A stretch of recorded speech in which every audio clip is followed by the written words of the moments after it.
Propaganda posters targeted specific audiences and elicited feelings through imagery on those posters.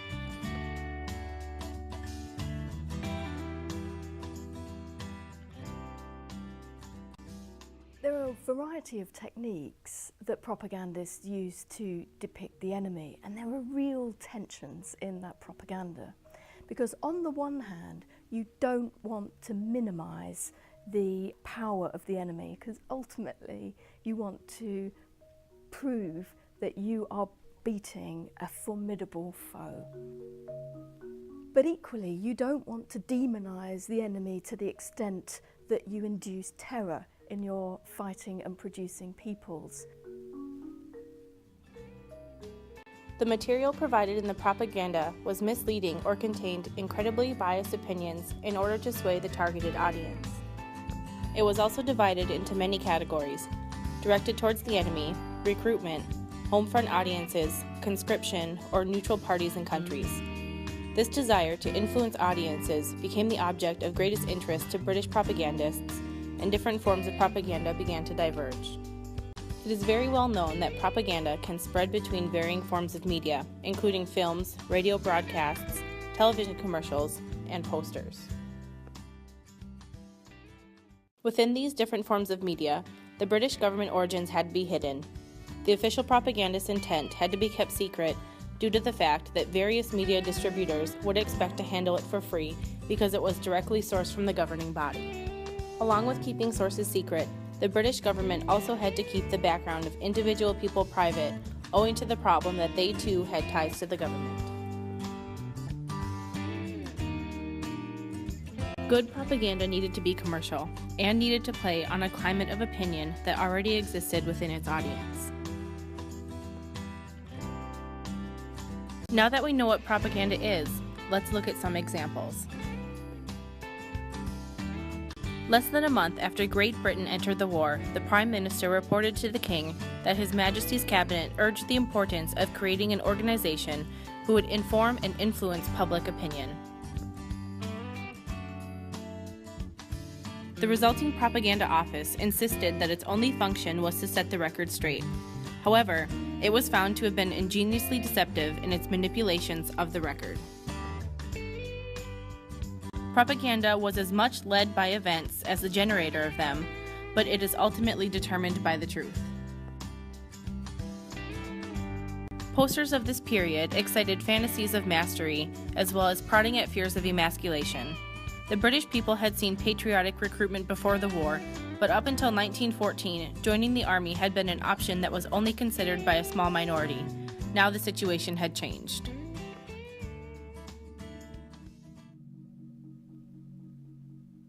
There were a number of different types of recruitment propaganda that were used by official sources to try to help with enlistment.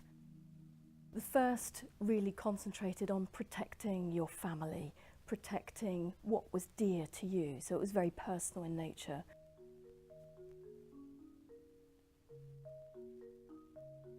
And the others took moral high ground, so look at the atrocities in Belgium, look what we have to defend. It's our moral duty to go and help the people of Belgium and France.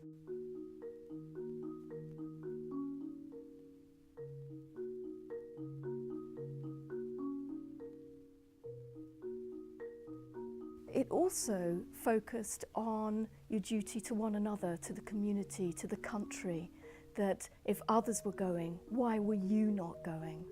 And you can see the image of the soldier here directly fixes the gaze of the viewer. Note the language here. Follow me. Your country needs you. This type of personal language was a very effective propaganda device. Propagandists found that if language was used in the abstract, people tended to think that it was addressed to someone else. Well, there is no mistake here. You are being induced to follow this soldier, follow me, and your country needs you. This poster suggests that there's still time to enlist, there's still a place in the line for you. This is actually important when we think about placing the viewer within the poster. Again, this is a form of direct address. You, you. There is many others here, many others that have gone before you. He who doesn't fill this place will be regarded as a social outsider. For the first time, the state needed to place enormous demands on private individuals. In 1914, a poster of Kitchener highlighted intensification of the bond between the individual and the state. The simplicity of this poster suggests honesty and straightforwardness. Alongside creating a self-portrait, this poster elicited a powerful idea of young male identification. The viewer finds himself subject to the field marshal's gaze, unable to escape its searchlight glare. But at the same time, the male viewer is encouraged to identify with the general and his image of supermasculinity. On the other hand, to the potential volunteer who was understandably hesitant about endangering life and limb for non-compulsory military service, Kitchener may have appeared to be a symbol of omnipotence, a national father figure. While the poster prompts the male viewer to shudder at the potential wrath of the stern, all-seeing father, it also entices him to fancy himself a stand-in for that figure and to enjoy the untold bounty that comes from being he who sees all.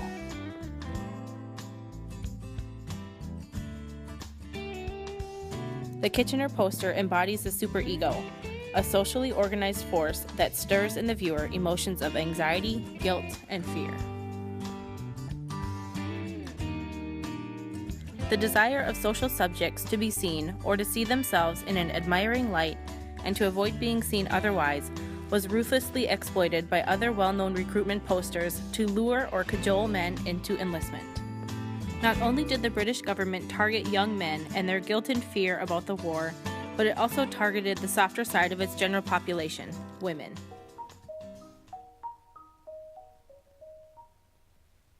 Gender was a very important component of First World War propaganda. First of all, the national symbols tended to be gendered.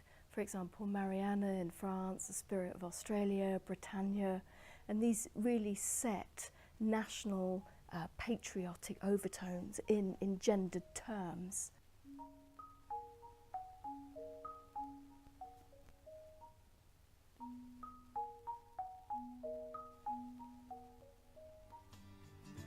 There is an iconic poster depicting women standing together with a small child. Together, their gestures and expressions indicate a mix of pride and concern. No matter how the text is interpreted, the image stands as women and children encouraging their men to enlist.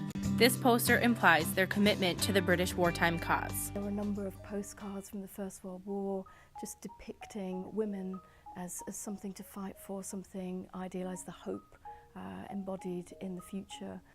And of course the converse aspect of that was that if you didn't enlist, you were not worthy of these women, that you would be spurned by your sweetheart, that you didn't live up to the expectations of the nation and you didn't live up to the expectations of your loved one.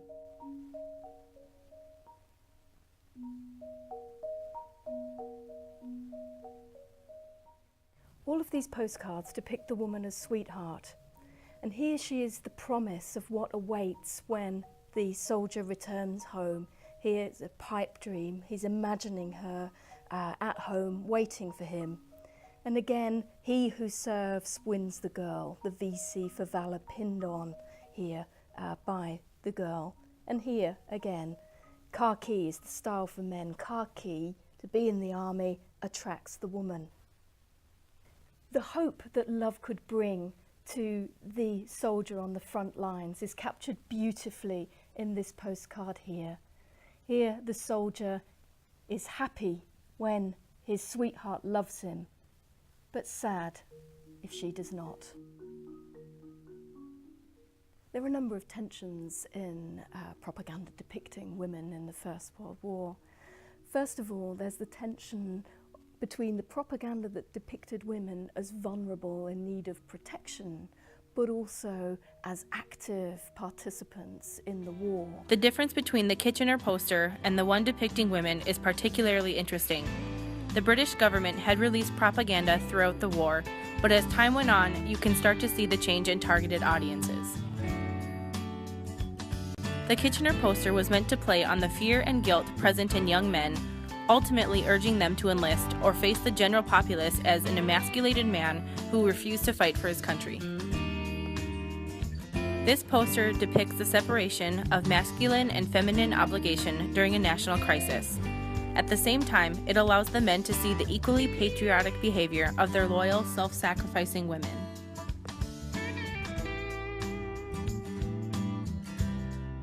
The British government played on their countrymen's existing fear and guilt.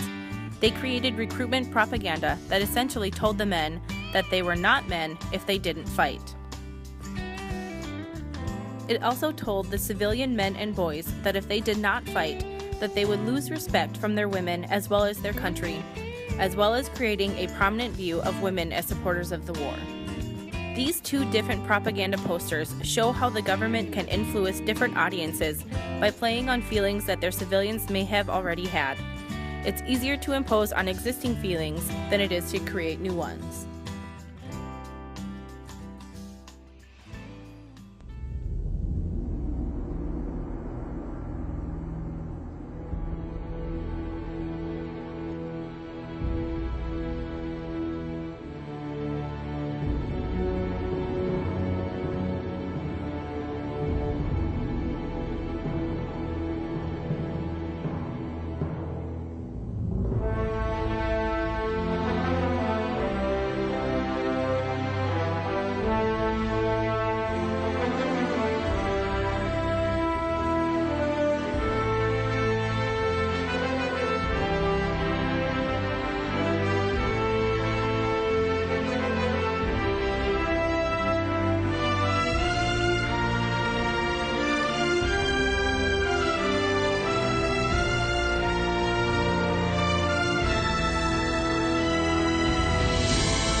The impact of propaganda is extremely difficult to work out. The general consensus is that propaganda only serves to sharpen or crystallise views already present.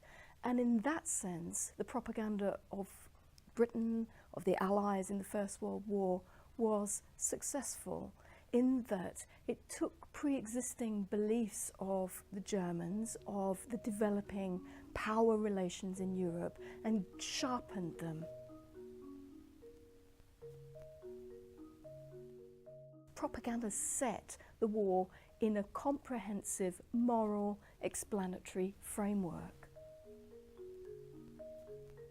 But quite how far individual aspects of propaganda succeeded in completely turning people's views is much more contentious, much more debatable, and much more difficult for historians to say with any real certainty.